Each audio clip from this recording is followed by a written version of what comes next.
Christmas is officially behind us, which means 2026 is right around the corner, which is scary to think about, to say the least. But that also means the 2026 NASCAR season is right around the corner, which is great news. I am happy to hear that. And it only feels like yesterday, though, that the 2025 season wrapped up with Kyle Larson getting his second Cup Series championship in Phoenix in the Cup Series finale. And with silly season being pretty much over and the new year right around the corner, I'm going to go ahead and grade every single move in silly season. Well, not every single move, just the major ones. I'm going to be grading them on A to F scale. Let's go ahead and check it out.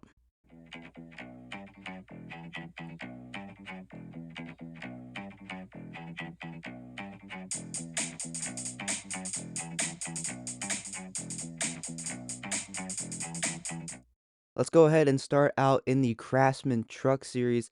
And we're going to start with Tricon Garage replacing Corey Heim with Caden Honeycutt. And right away, this move is interesting to say the least. First off, you're leaving one of the best NASCAR prospects in Corey Heim without a full-time ride for next season. It is expected that Corey Heim will most likely be mixing up his schedule with starts in the O'Reilly Auto Parts Series potentially, and for sure in the Cup Series with 2311 Racing.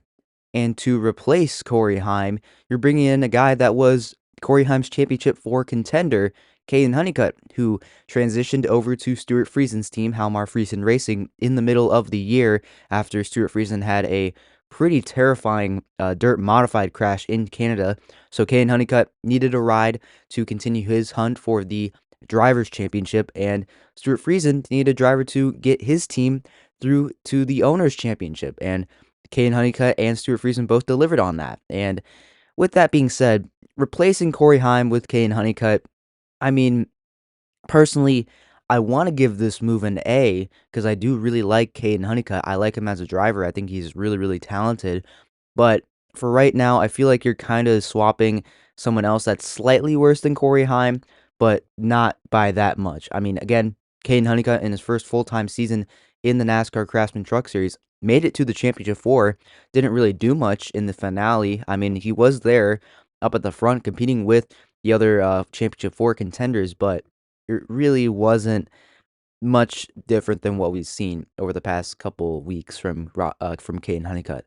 So in my opinion, I'm going to give this move a B. I feel like you're not really moving the needle bringing in a guy like Caden Honeycutt. I'd much rather have Corey Heim in there, but you're not taking a major step back with Caden Honeycutt being your replacement for Corey Heim.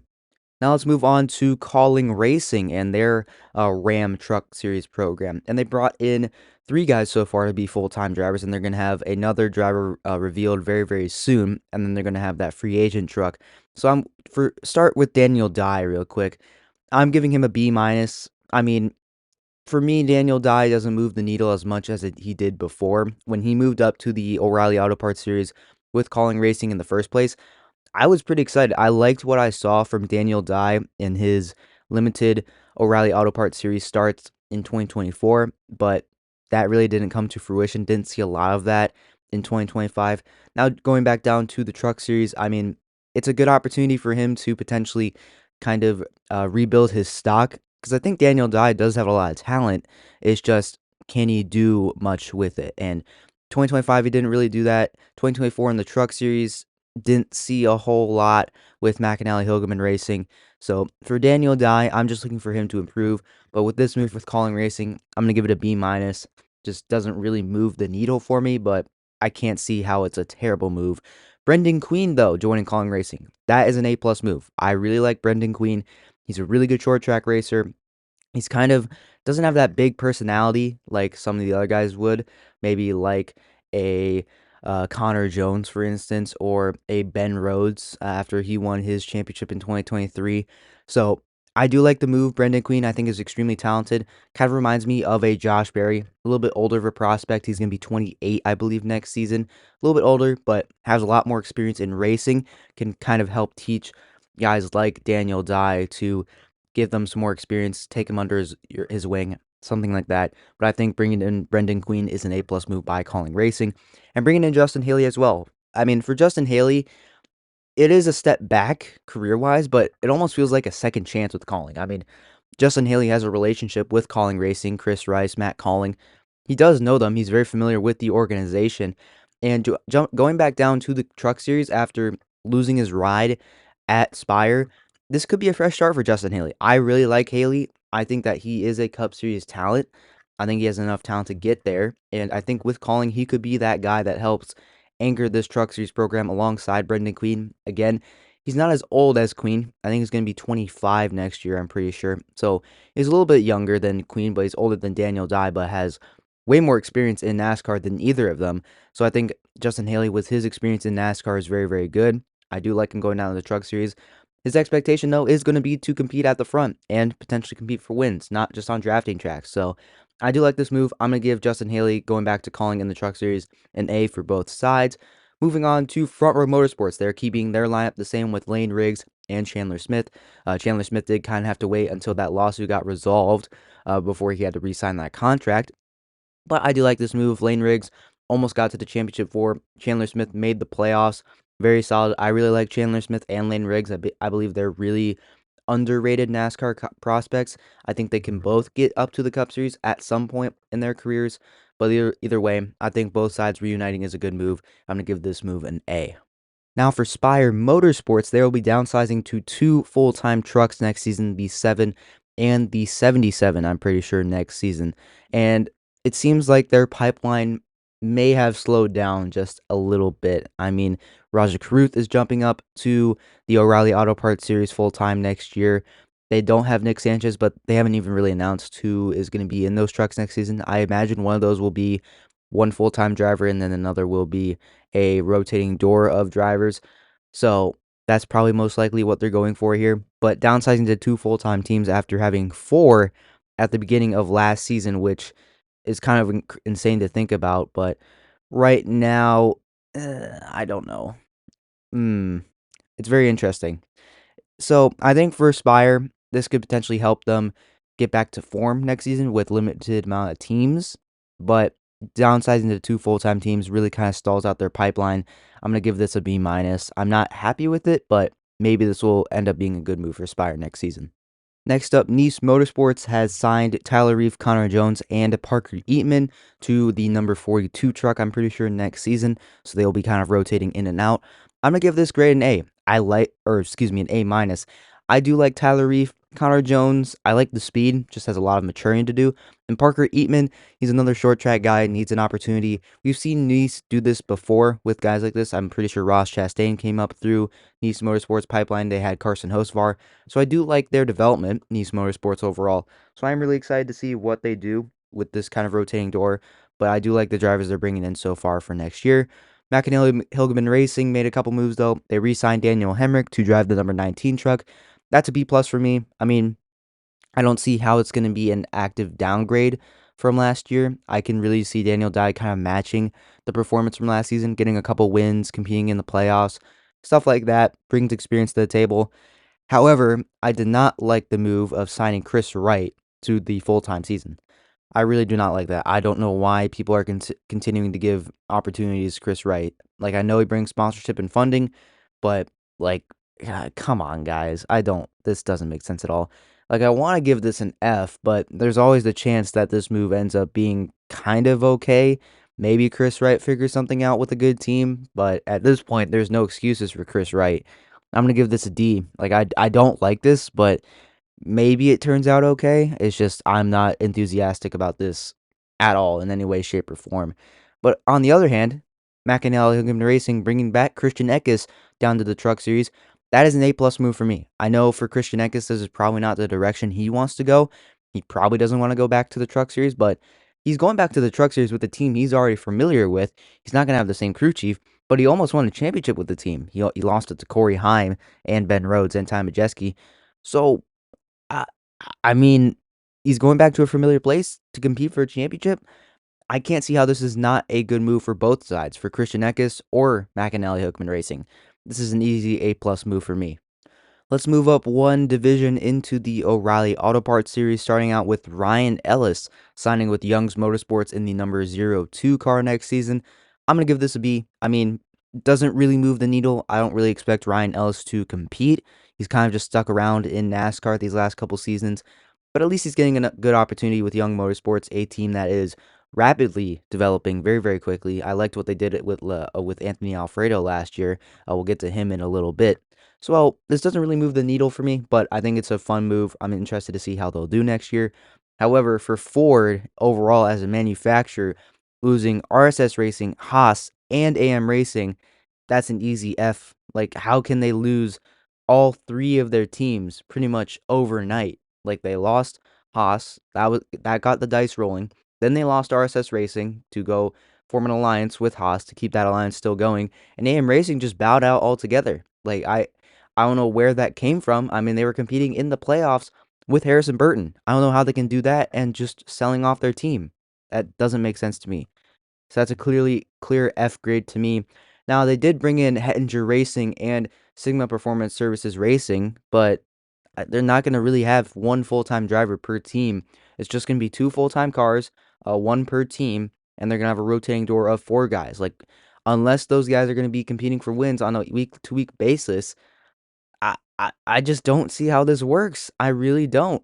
This is going to be a C move for me. This I don't think moves them in the right direction at all. It's an active downgrade from having RSS Racing, Haas, and AM Racing, which is combined overall to be, I think that's what? That's five teams down to three to two. Like, I can't see how that's good. Like, overall, clumping that all together, that's overall an F, maybe a D minus, but bringing in Hettinger and SPSR to fill that hole, that's not good. That's not good at all for Ford. So an F for Ford overall, but bringing in Hettinger and SPSR, like, maybe that's good. Maybe. So I'm gonna give that a grade a C. Next up, Josh Bilicki signing full-time with SS Greenlight Racing. That's a B for me. Again, doesn't really move the needle at all. SS Greenlight Racing is kind of just hanging around. They've been around for a little bit, not really doing much to compete. It's overall just fine.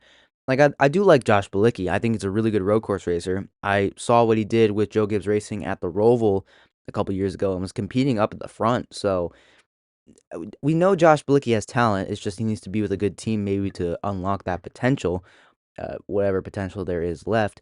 So I would like this move. I like this move. I don't think it's going to be like mind blowing, like Josh Bilicki is going to be running out front every single race, but I do like it better than him being at DGM Racing. I'm going to give this move a B as well. Corey Day moving up to the O'Reilly Auto Parts Series full time with Hendrick Motorsports. Hendrick Motorsports is going to be starting their own full time O'Reilly Auto Parts Series program. I think this is a good move for both sides. This is going to be an A minus.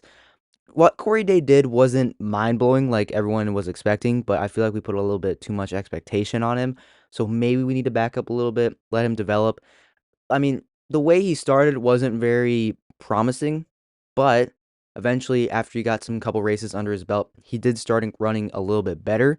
So that does give me a little bit more confidence in Corey Day, but right now, after what we've seen so far, it wasn't truly inspiring, but I do believe that he can reach that potential that was set for him when he first came into the sport, when he signed that development deal with Hendrick Motorsports. I'm going to give that move an A minus as well. Brent Cruz, another top prospect. He's going to be joining Joe Gibbs Racing for 29 races, essentially going full-time next year. He's going to have to skip about 6 races, I'm pretty sure, because he's got to wait until he turns 18 to go full-time. I like this move. I mean, Brent Cruz doesn't have a lot of experience in NASCAR. I mean, he made some good starts last year in the Truck Series with Tricon Garage. Actually ran pretty good in the finale at Phoenix before the transmission blew on him. So he has a lot of potential. I wonder what this is going to do for Joe Gibbs Racing's lineup overall, because they have confirmed that Brandon Jones and Brent Cruz are going to be back. I wonder what they're going to do with William Sawalich and Taylor Gray. I mean, I'm expecting they're going to keep Taylor Gray up. I'm more concerned for William Sawalich because I feel like Joe Gibbs Racing might want to have at least one kind of rotating door of drivers, at least to get some wins out there and pay the bills and make a run at the Owners' Championship. So maybe that's something we got to watch out for. But for Brent Cruz joining Joe Gibbs Racing, I'm going to give that move an A. I really like it. Now, Sam Hunt Racing, another Toyota team signing Harrison Burton full time. I think that's an A minus move. Harrison Burton with AM Racing, which I kind of liken to the same position as Sam Hunt Racing right now. I'm going to give this move an A minus. Harrison Burton obviously made the playoffs, didn't win a race, but I think with Sam Hunt Racing now expanding to 2 full-time teams, it shows me that the team is growing. Once again, they're kind of developing a little bit more, and they had a good season with Dean Thompson last year. So I am very confident in Sam Hunt Racing. Do I think that Harrison Burton can carry them to a playoff run? Absolutely. I think that Harrison Burton can point Sam Hunt Racing in to the playoffs next year, assuming the playoffs are still around. I think that Harrison Burton, at the bare minimum, will be running top 15 consistently with Sam Hunt Racing. So I do like this move. I'm gonna give it an A minus.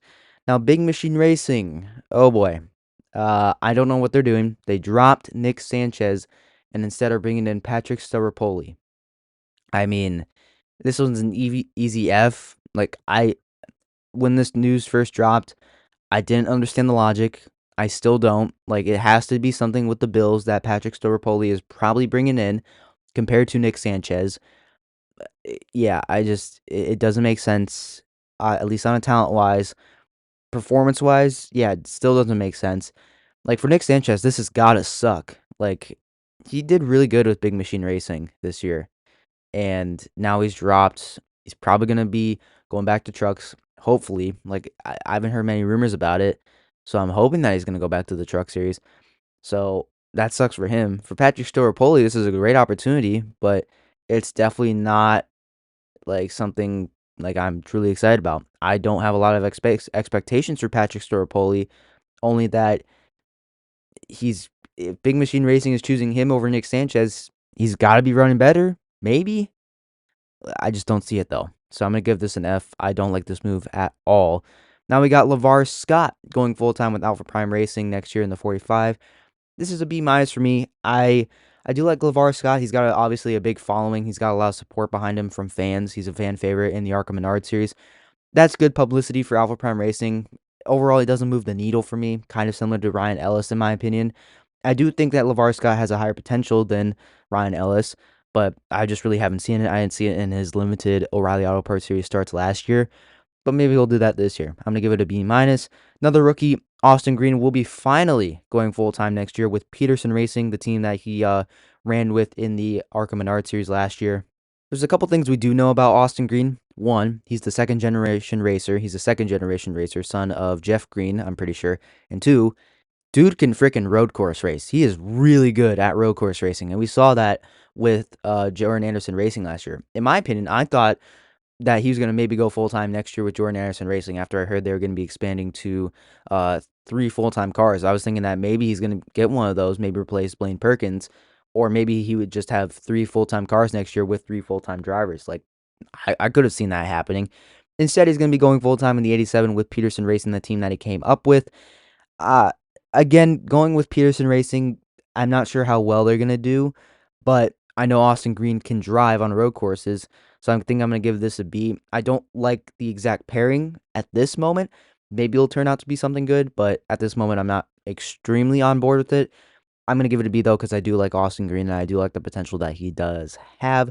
Raja Karuth going to be going full-time racing next year with Junior Motorsports and Jordan Anderson Racing, 2 teams to fill out his full-time schedule next year. I would give this an A plus or somewhere in the A range, but being that he's splitting time between 2 teams, that does have me a little bit concerned on the funding side of things for Raja Karuth, or some teams not really like fully on board with him. I'm gonna give this a B plus. It's pretty much like an 89. Like you just need one more point to get up to a 90 and an A minus. If this was a one full-time team for Raja Karuth, I would be giving this grade a lot higher, but right now it doesn't really seem that way. So it actually isn't that way, I should probably say. So that's probably going to knock it down for me. It's a small, minute detail, but the way Raj is going to be going around, like transitioning between 2 teams next year, doesn't have me extremely excited. But he's getting his opportunity. He's going to be hopefully competing for race wins next year. We'll see how Raja does, but a B plus for me. It's still a good grade. I do like it. It's just driving for 2 teams, not the ideal situation if you're Raja Karuth, hopefully. Another one, kind of just getting this out of the way quick. Josh Williams going to be rejoining DGM Racing. That's an A for me. Not on the side that it's going to be a good pairing. I think, well, for races, I don't think Josh Williams is going to absolutely blow anything away. I mean, DGM Racing is kind of just trying to get by. They've been around for a little bit, but they haven't really overall done much these past couple years. But I do like the pairing. I mean, they're both Florida-based team and driver. They have a good relationship. I mean, he went back to DGM after he was dropped from calling. So I do like Josh Williams. I do like DGM and that pairing. I think it's an A, not necessarily on the fact that it's probably going to blow the world away, like he's going to be competing for the playoffs or whatever. He's going to be competing for a championship, but I do like it. It's a good pairing. It's a fun story. Good luck to Josh Williams and DGM Racing. Next up, Viking Motorsports. They are expanding to 2 full-time teams next year. They're going to be adding the number 96 car full-time next year. They have replaced Matt DiBenedetto with Parker Retzloff, and they have also brought in Anthony Alfredo. Bringing in Parker Retzloff, I think this is a B-plus move. Like Parker, in my opinion, I may be giving him a little bit of a generous grade because I do like Parker. He just hasn't really shown me a lot over these past couple years. I mean, with Alpha Prime Racing last year, it was kind of a nightmare year. He didn't really do anything good. I mean, that was probably actively a downgrade, leaving Jordan Anderson Racing to go to Alpha Prime Racing, and now he's going to Viking, which I don't know how good they're going to be. They apparently are strengthening their alliance with Richard Childress Racing, but they didn't really seem to have one last year with Matt DiBenedetto, a guy that ran really well with them when they were with Ford. So if that's any side of anything, I'm not very excited about that. But bringing in Anthony Alfredo, I think this is an A-plus move. Anthony Alfredo has experience. He ran pretty well with Young's Motorsports last year. He wasn't absolutely lighting the world on fire, but Anthony Alfredo is a guy that has experience and knows how to build teams in that sense. So I do like that. He kind of helped anchor Young's Motorsports in the 42 car last year, so that is something I'm excited about. So I do like Anthony Alfredo. I'm gonna give that an A+, and again, Parker Retzloff, I'm gonna give that a B+, joining Viking Motorsports next season. Now, one thing I did not like is that Calling Racing is going to be pausing their O'Reilly Auto Parts Series program to focus on Ram, and I get it. It makes sense to me. Like I understand the reasoning behind it. They want to focus on that partnership with Ram. They might be ended up going over to Ram when they re-enter the sport, possibly in a couple years or two. And they might bring back their O'Reilly Auto Parts Series program, which is absolutely legendary in the world of the O'Reilly Auto Parts Series. But I don't particularly love it. I would love to see at least parts of their team still around, but it's going to be on pause right now. Kind of seems a little bit weird not having their team around. So I'm going to give that a C minus. Again, it makes sense. It's just not my favorite move overall. Now let's move up to the Cup Series to wrap everything up here in this episode. We don't have a lot for the Cup Series. There wasn't really many big moves in the Cup Series. So, yeah. First off, Daniel Suarez going over to Spire Motorsports next year. I didn't love this. It kind of feels like Spire really isn't getting an upgrade there. I mean, they're getting an upgrade on the experience and the money side of things with Daniel Suarez. And maybe this partnership will turn out actually pretty good. But right now, I'm not really seeing it. I'm not really seeing this being an upgrade for Suarez or Spire. I'm going to give this a C. Doesn't really move the needle for me. Like, in all honesty, Daniel Suarez probably should do better at Spire than at Trackhouse. Like, Spire is actively ascending. Trackhouse kind of stalled out on performance-wise, so Suarez should do better. Like, I'm expecting top 20 runs consistently out of Daniel Suarez, or at least to match Michael McDowell or Carson Hocevar's runs. More often than not, I'm hoping, at least from Daniel Suarez. I don't love it. I don't hate it, so I'm going to give it a C. Just kind of right in the middle there on the grades. Now, Jim Pullman going to be crew chief of Kyle Busch next year. I think this is a B+. Do I think it's the best crew chief that Kyle Busch could possibly get next year? No. I think that you probably could have tried to go out and get Rodney Childers, maybe, but I don't think that was really on the table for next year. But Jim Pullman obviously won the championship with Justin Allgaier back in 2024, has been very successful in the O'Reilly Auto Parts Series. He is a little bit familiar, actually, with Richard Childress Racing, helped the team develop the next-gen car when it was first in development, so there's something else out there. And it's better than Randall Burnett. I'll just say that. Better than that partnership between Busch and Randall Burnett. So I do like this move. I'm going to give it a B+. It's not the best move they could have made, but it's still a good one overall. Haas factory team going to be switching over to Chevrolet. It's an A- grade for me. Ford really was not giving them a lot to work with last year. Haas should have, quote-unquote, been a fourth RFK car. Didn't really look like it at all. I know I would say Ford kind of overall did take a step back overall, but it wasn't really good. It wasn't something we were expecting. Going over to Chevrolet, though, having an alliance with Hendrick Motorsports, I do like that. I do really like that. Chance for Haas to rebuild their team. I do like Cole Custer. I do like that team overall. I like everything they have in the O'Reilly Auto Parts Series. It's just, I think going over to Chevrolet is a good move for them. It's going to be an A- grade for me. Now, Rick Ware Racing switching over to Chevrolet, going back to it actually. Again, doesn't really move the needle for me. I don't really see this team being anything other than a backmarker team overall. They're only going to be running one full-time car next year, so doesn't really move the needle for me. So I'm going to give this a C plus. I mean, I don't see how it could hurt them. I can only see this being a good move. Same for Haas. Yeah, C plus for me. And then finally, Connor Zilic is going to be called up to the NASCAR Cup Series with Trackhouse Racing. He's going to be driving the 88 car full time next year. This is an A plus move for me. Replacing Daniel Suarez with Connor Zilic. Connor Zilic had an incredible season in the O'Reilly Auto Parts Series last year. Should have won the championship, but somehow did not win that championship, which is insane to think about. But I do like Connor Zilic a lot. Had a great season. And his couple Cup Series starts weren't great, but I think it'll take him some time to adjust to the next gen car and stock car overall, because he hasn't really done a lot of stock car racing in his life yet. He's only just went full time last year. Last year was his first full time season at 18 years old, and he's going to be coming up to the Cup Series at 19 years old. So we kind of got to temper our expectations when it comes to Connor Zilic, but the pairing is good. I expect Connor Zilic to start out slow, probably, but eventually over the course of the year, I do expect him to get better and develop and adjust to the next gen car overall. So that's an A plus move for me there. So there you go. Those are all my grades for every single silly season move. Well, not every single silly season move, most of the big ones, I guess. So let me know down in the comments if I missed any, and if you don't agree with any of my grades, let me know down in the comment section below, and that will do it for this episode, everybody. Thank you all for tuning in. Hope you enjoyed this episode and hope you had a very Merry Christmas. And I look forward to sharing some more content with you guys as we get closer to New Year's. Hope you're ready for that and hope you're ready for a big announcement that I do have along the way as well. So that'll do it for me, everybody. Hope you enjoyed this episode. And if you did, please leave a like and subscribe down below if you're listening on YouTube. And if you're not listening on YouTube, you're listening on Spotify, Apple Podcasts, wherever you get your podcasts, please consider following the show so you never miss another episode as well.